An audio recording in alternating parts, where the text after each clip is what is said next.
मंगलवार को देश भर में पूर्व प्रधानमंत्री राजीव गांधी की 80वीं जयंती मनाई गई। इस मौके पर भोपाल में कांग्रेस कार्यकर्ताओं ने भी अलग अलग जगह कार्यक्रम आयोजित किए। वहीं पीसीसी चीफ जीतू पटवारी ने कांग्रेस कार्यालय में आयोजित कार्यक्रम में राजीव गांधी को श्रद्धांजलि अर्पित की। इस मौके पर उन्होंने बांग्लादेश के हालात को लेकर कहा कि कांग्रेस पहले ही कह चुकी है कि वह केंद्र सरकार के साथ है। अब केंद्र सरकार फैसला ले, लेकिन मोदी सरकार कोई भी फैसला लेने से डर रही है।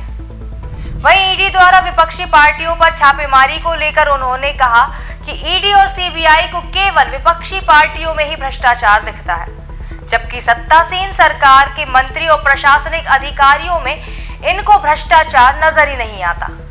इसलिए कांग्रेस 22 अगस्त को जांच एजेंसी ईडी का घेराव करेगी।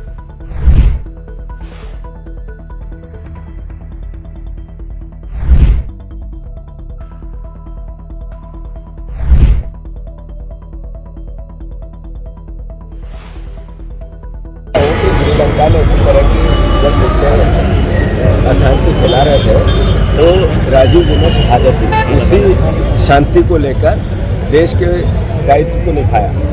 अगर बांग्लादेश में किसी भी प्रकार की अराजकता है या किसी के भी साथ अन्याय हो रहा है, वो चाहे किसी जात किसी धर्म का साथी क्यों न हो, तो इसका मतलब है कि कांग्रेस पार्टी ने तो सरकार को कहा है कि हम आपके साथ हैं, तो सरकार ने निर्णय लेना चाहिए। ये चौराहे चौराहे पे खड़े होकर नारे लगाने से तो वहाँ शांति नहीं आ सकती है। सरकार और प्रधानमंत्री को अपना दायित्व निभाना पड़ेगा। जबरदस्ती लोगों को गुमराह करना और अपनी अकर्मण्यता को छुपाना भारतीय जनता पार्टी की नीति बनी। सर 22 तारीख की क्या तैयारी, आप लोगों की बड़ा प्रोटेस्ट? तो 10 साल से बीजेपी का शासन है, 25 साल से यहाँ बीजेपी का शासन है प्रदेश में। अगर ये स्थिति निर्मित हो रही है तो इसकी दोषी तो बीजेपी है।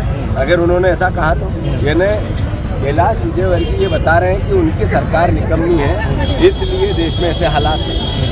इसलिए ऐसे हालात हैं कि प्रदेश में भारतीय जनता पार्टी 25 साल से है। तो मैं सोचता हूँ देश के प्रधानमंत्री को जाकर उनमें शिकायत करनी चाहिए, जाकर उनसे बात करनी चाहिए कि देश के ऐसे हालात क्यों बन रहे हैं। देश में ये देश अखंड है, ये देश का जो संविधान है उसकी रक्षा है, देश का नागरिक करना चाहता है। कैलाश विजयवर्गीय की जो आशंका है वो सिर्फ डराने और धमकाने की।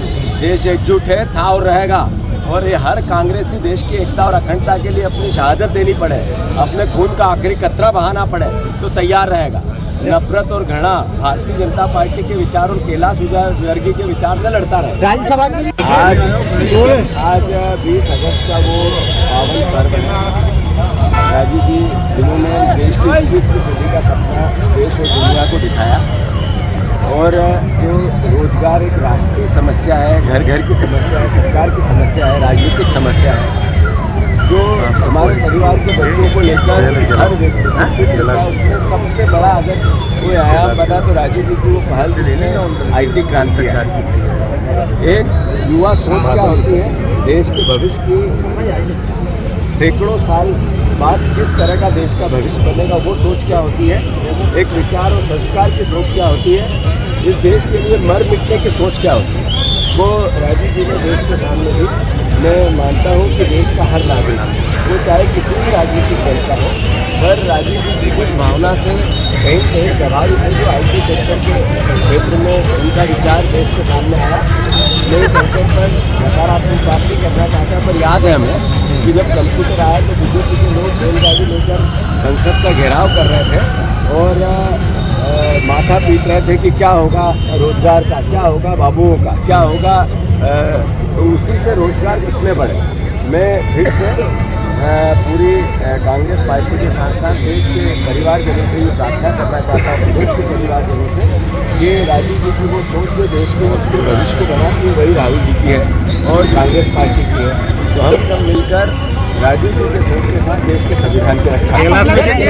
जब से शासन में आए हैं, सरकारी एजेंसियों का क्या दुरुपयोग होता है ये अब किसी को बताने की आवश्यकता है। पिछले 10 साल में बीजेपी का एक भी नेता ईडी को नहीं मिला कि जिस पे वो कार्रवाई करे। पिछले 10 साल में सीबीआई से लेके एक भी सरकारी एजेंसी को बीजेपी का मुख्यमंत्री, गृह मंत्री, कोई भी केंद्र का मंत्री, राज्य का मंत्री नहीं मिला जिस पे वो कार्रवाई करे। केवल विपक्ष पे कार्रवाई करके रिवेंज की पॉलिटिक्स क्या होती है, इसका दिन पे दिन प्रभाव बढ़ता जा रहा है। कांग्रेस पार्टी ने निर्णय लिया है कि नरेंद्र मोदी और ये सरकार देश की, इसकी बुद्धि ठिकाने लाना चाहिए। जिस तरीके से ये कानून एक आंख से देखती है, इनकी दोनों आंखें कैसे खुले। करप्शन के अगेंस्ट लड़ाई है, पर बीजेपी को छूट है, उसके नेताओं को छूट है, उसके अधिकारियों को छूट है। उनकी सामूहिक जो करप्शन बीजेपी करती है उसको वो देखेगी नहीं। कांग्रेस पार्टी ने इन सब बातों को लेकर ईडी का घेराव किया है कि ये जो घेराव करने का 22 तारीख को पूरे देश में प्रोग्राम बना है, इसलिए कि नरेंद्र मोदी जी एक आंख से नहीं दोनों आंखों से देश चला। 22 कार्यकारिणी कब तक